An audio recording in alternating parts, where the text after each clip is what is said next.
harakati za banga. Basi mie nikisha sema kitu chibalijaki neno wakamrudisha, mimi natoka kweli. Sinawaambia hapa mbele yenu nyi wote, si kamera iko, wakamrudisha, mimi natoka. Naliwaambia mie siwezi tia na wewe unaita matunda ile orange, kama orange na wiki na oza ukachanga na maorange nyingine, siku 2-3 nyingine inaanza kuoza. Unasikia?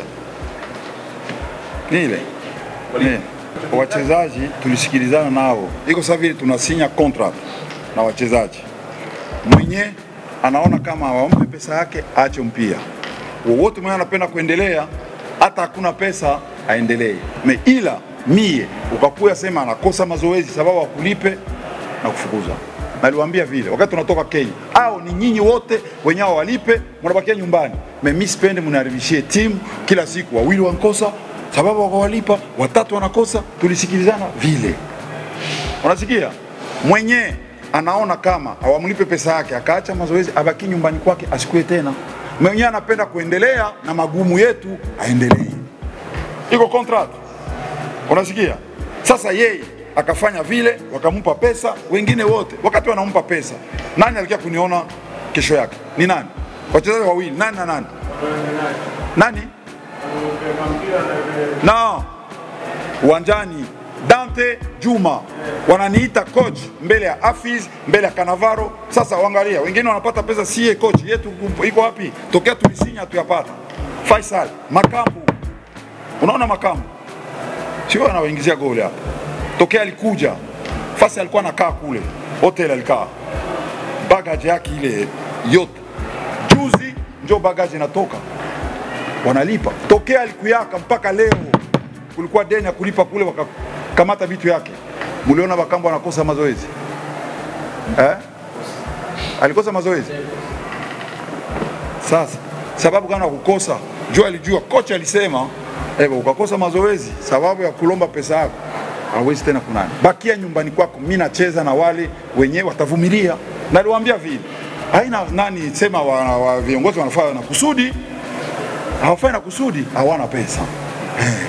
Wewe kama hauna kazi, ulioa mwanamke, siku ya kwanza hauna chakula, ya pili hauna chakula, uko sawa. Na huko naenda kutafuta kazi kila mara au yapata kazi. Mke wako atakukimbia sababu hauna pesa. No. Najua haina pesa yako, unafanya namna yote upate.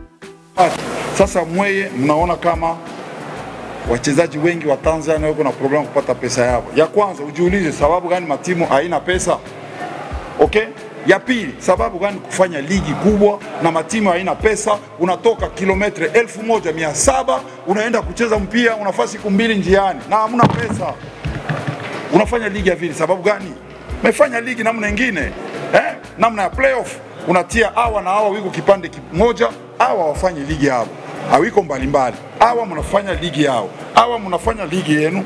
Ile yote ni ligi moja, na group ya kwanza ya pili. Wakati mnamaliza, wale wa kwanza, wa pili, wa huku mnafanya playoff. Mnafanya playoff fasi moja, wanachakula. Mwaka huu itakuwa Dodoma. Jinsi wanafanya kafu. Mnafanya vile. Matimu itakuwa na nani? Ile mapesa yote yenyewe walikuwa na safiri nayo kila mwaka, kila siku, mahotel, manini. Wakati mnafanya playoff, mko na pesa mingi. Unafanya nani? Sasa mweye unasema hamna pesa, matimu iko na problem ya kulipa wachezaji sababu sponsor hakuna. Matimu yote haina sponsor, kuna matimu yana sponsor, wengine hawana. Unaona? Mimi nashangaa timu itoke siku 2 kwa kucheza mpira kilometre 1000 kwenda kule kule Mukoba. Iko problem. Harakati za banga.